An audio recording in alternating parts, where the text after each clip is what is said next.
Halo Good Leader, apa kabar hari ini? Perkenalkan, nama saya Agung, founder dari Drawing.id. Hari ini saya akan coba sharing tentang membangun komunikasi yang baik.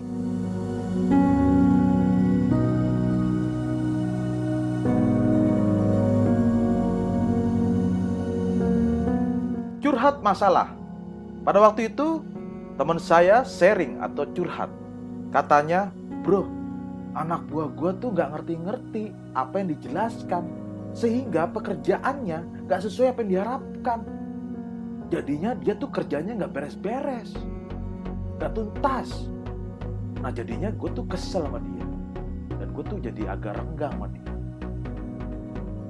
Itu kata teman saya. Good Leader, apakah kalian atau Anda pernah mengalami demikian? Mari kita akan bahas bagaimana solusinya agar kita punya komunikasi yang efektif. Kita bahas ke berikutnya.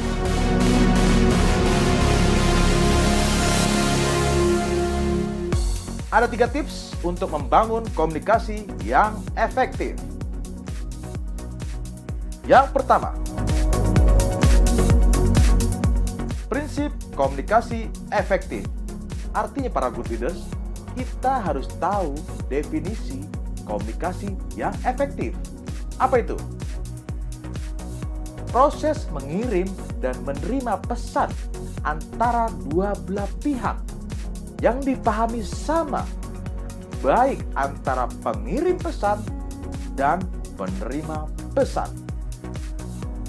Kita masuk ke tips yang kedua.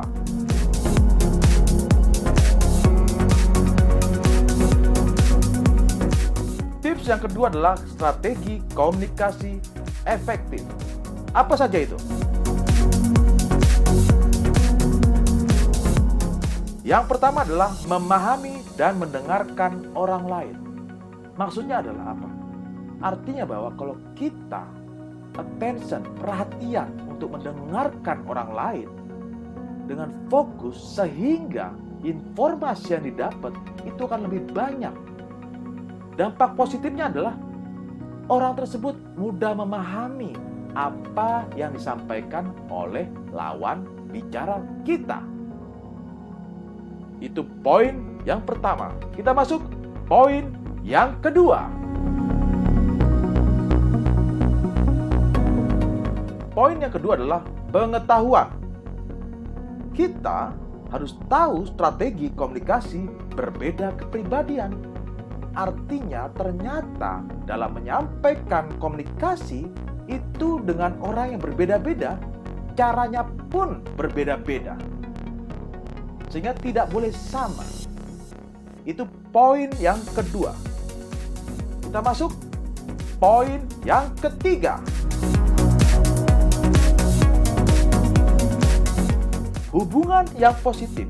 Artinya bahwa kalau kita mempunyai hubungan yang positif, tentunya hati kita bisa terbuka.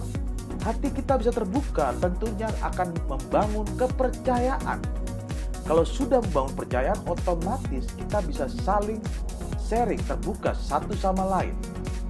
Yang menarik, kalau hati kita negatif, tentunya hati kita tertutup, sehingga tidak ada kepercayaan satu sama lain. Dan terjadi timbul adalah tidak bisa masuk komunikasi yang efektif. Good leaders, 3 poin ini yang good leaders harus kuasai. Kita masuk ke tips yang ketiga.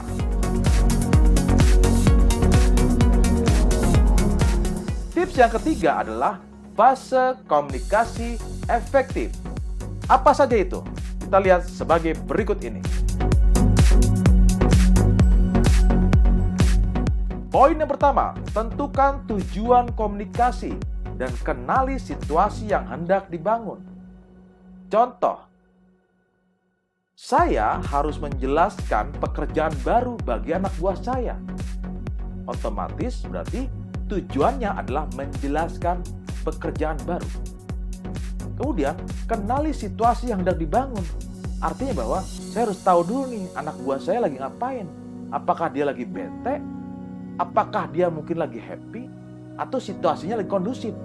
Kalau dia memang bisa kondusif, otomatis kita bisa melakukan komunikasi dengan baik. Tapi kalau situasinya anak buah kita lagi benar-benar lagi pusing dengan banyak pekerjaan, otomatis kita tidak bisa menyampaikan dengan baik dan maksimal. So, itu poin yang pertama. Kita masuk poin yang kedua.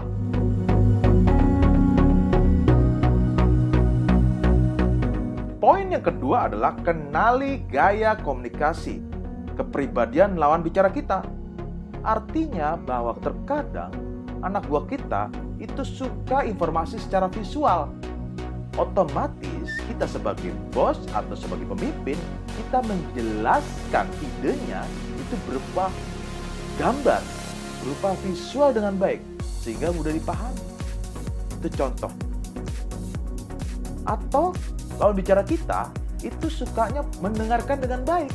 Otomatis kita menjelaskan secara suara itu dengan baik. Jangan terlalu cepat dan jangan terlalu pelan-pelan. Itu poin yang kedua. Sekarang kita masuk poin yang ketiga.